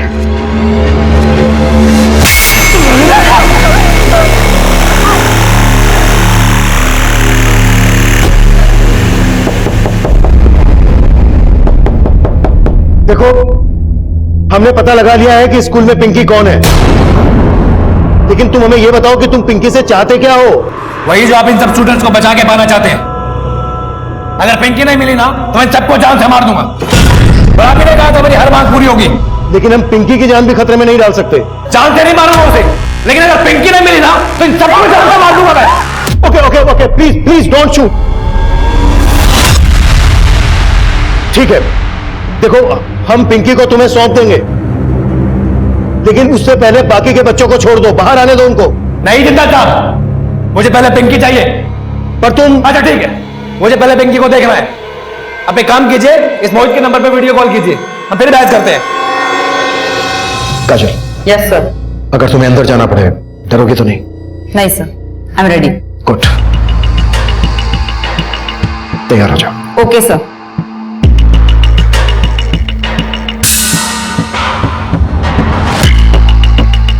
काजल, तुम्हें पता है ना क्या करना? Yes sir.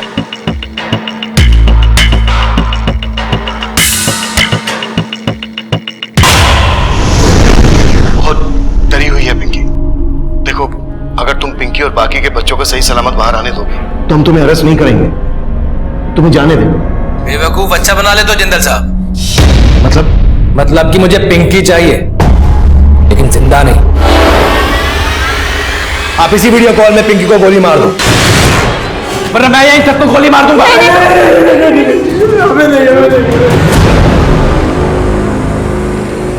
यार 10 तक गिनूंगा, इतना ही वक्त है आपके पास।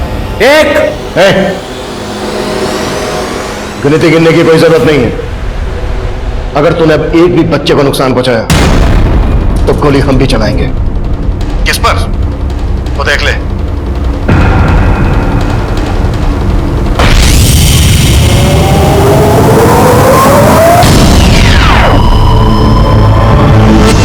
आई थिंक सर स्कूल के केस का रमेश के मर्डर से भी कनेक्शन है।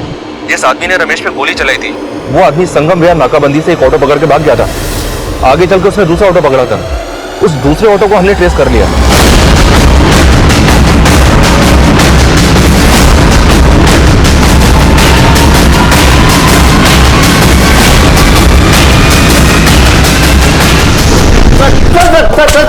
सर मेरी बात हो रही है सर।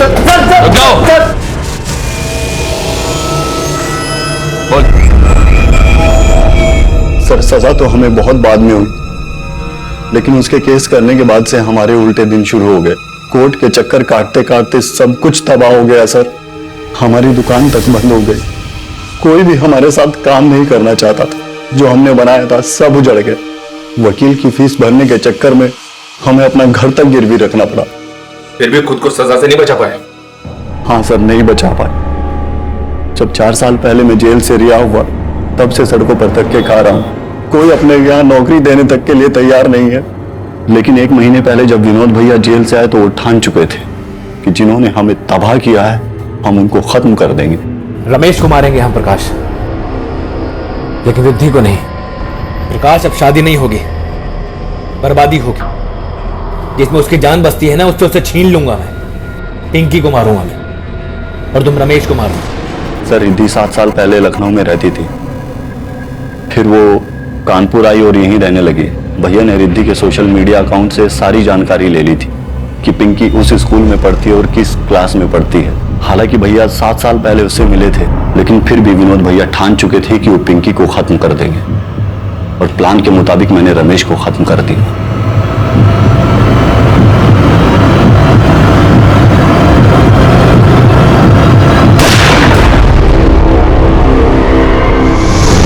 तेरे भाई प्रकाश को हमने अरेस्ट कर लिया है, कब्जे में आ रहे। अब तू खुद डिसाइड कर, तुझे खून खराबा चाहिए या नहीं, गोली मत चलाइएगा, मैं सबको छोड़ दूंगा। मेरे भाई को छोड़ दीजिए आप। पहले तू उन बच्चों को छोड़, पहले मेरे भाई को छोड़ दो। और देख, हमारी दरियादरी पे भरोसा रख, हम तुझे जाने देंगे।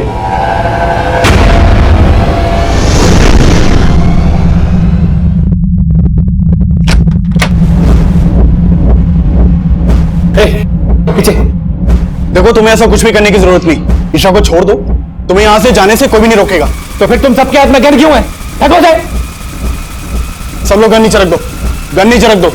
इजी, तुम जाओ।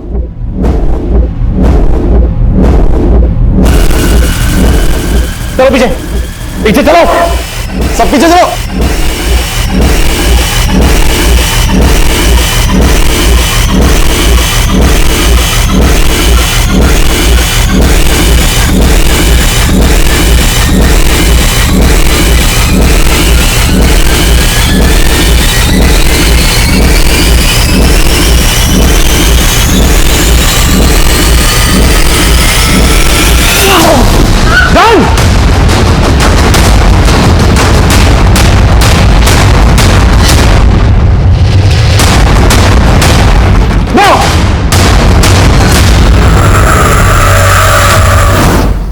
हाँ सर, मेरी बेटी का निकनेम पिंकी है। और 7 साल पहले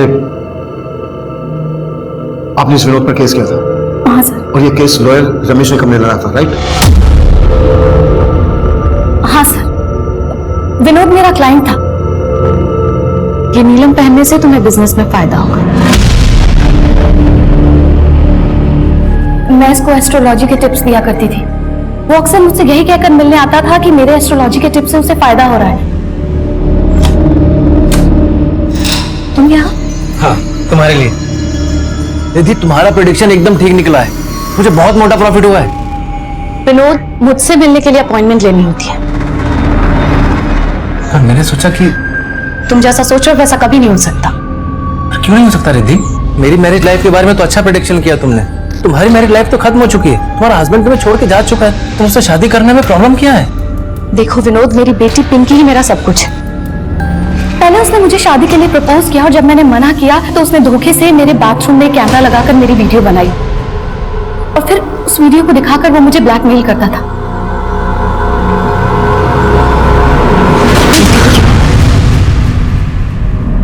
रिद्धि, मैं तुम्हें मजबूर इसलिए कर रहा हूँ क्योंकि मैं खुद बहुत मजबूर हूँ। तुमसे बहुत प्यार करता हूँ। मुझसे शादी कर लो प्लीज। अगर तुमने मुझसे शादी नहीं की ना तो मैं ये वीडियो इंटरनेट पे अपलोड कर दूंगा। सर सिर्फ विनोद ही नहीं, उसका भाई प्रकाश, वो भी मुझे विनोद से शादी करने के लिए धमकियां देता था। देखो भाभी जी, हम आपकी इज्जत करते हैं इसलिए आपकी इज्जत को मार्केट में नहीं उछाल रहे हैं। विनोद भैया से शादी कर लो, नहीं तो। सर विनोद ने तो वो वीडियो इंटरनेट पे अपलोड भी कर दी थी। तब मैंने इस मामले में रमेश निकम जो कि एडवोकेट थे उनकी हेल्प ली। रमेश निकम ने ही इन दोनों के खिलाफ केस बनाया था। सर रमेश की वजह से ही प्रकाश को 3 साल और विनोद को 7 साल की सजा हुई। मैंने कभी सोचा भी नहीं था कि ये दोनों भाई बाहर आने के बाद इस तरीके से मुझसे बदला लेंगे। और अब मेरी बेटी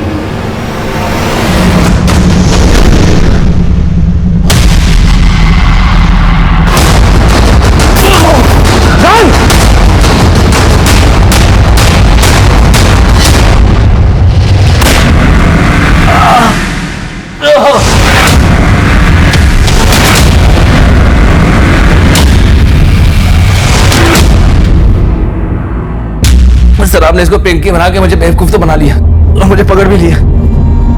अब तो बता दो कि असली पिंकी कौन है। पिंकी की छोड़, पहले अस्पताल में जाके अपना इलाज करवा।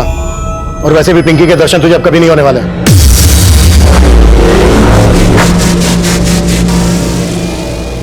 पिंकी,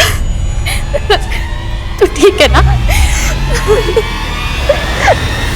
मम्मी, मुझे तो लगा कि वो मुझे पहले से ही जानता है मैं ही पिंकी हूँ, लेकिन वो मुझे फेस से नहीं पहचानता था, वरना वो मुझ पे भी एसिड अटैक कर देता। और नहीं बच्चा, डर मत, अब सब ठीक हो जाएगा ना।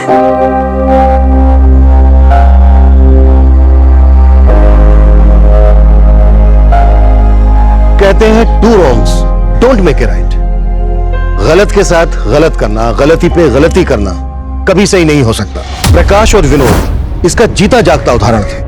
उन्होंने जब पहला गुनाह किया था तभी उनके सुधरने की गुंजाइश खत्म हो गई थी। उन्होंने इतनी लंबी प्लानिंग के बाद एक ही दिन में 2 अलग अलग जगह पर 2 हत्याएं की, लेकिन इन हत्याओं के महज 7 घंटे के अंदर ही दोनों हमारी हिरासत में थे। लेकिन मुझे इस बात का अफसोस आज भी है और हमेशा रहेगा कि उन 7 घंटों की जिंदगी और मौत की जद्दोजहद में हमारी एक होनहार महिला कांस्टेबल शहीद हो गई। अगर स्कूल अथॉरिटीज बच्चों की सुरक्षा को लेकर सजग होती तो विनोद उसमें कभी सेंध नहीं लगा पाता। ये चूक इस केस में पहली दस्तक थी और दूसरी दस्तक नंदिनी ने सुनी थी। जब क्लासरूम से निकलते वक्त उसने विनोद को देखा था, उसे अजीब भी लगा था, लेकिन उसने उसे नजरअंदाज किया। और इतना सब कुछ होने के बावजूद स्कूल के प्रिंसिपल शमशेर सिंह ने बिना कुछ सोचे समझे स्कूल के प्यून नरेंद्र को विनोद का शिकार बना दिया। इस वारदात से पहले, वारदात के दौरान हर पड़ाव पर दस्तक मिल रही थी। अगर इन दस्तक की परवाह की जाती तो अंजाम इतना दिल दहलाने वाला नहीं होता। अब मैं सीनियर इंस्पेक्टर अभिमन्यु जिंदल आप लोगों से विदा लेता हूं। आपसे फिर मुलाकात होगी एक नए केस के साथ। स्वस्थ रहिए, सतर्क रहिए और देखते रहिए क्राइम पेट्रोल दस्तक। मकसद बताना नहीं, बचाना है। क्राइम पेट्रोल के ऐसे ही मजेदार एपिसोड्स देखने के लिए हमारे चैनल को सब्सक्राइब करें।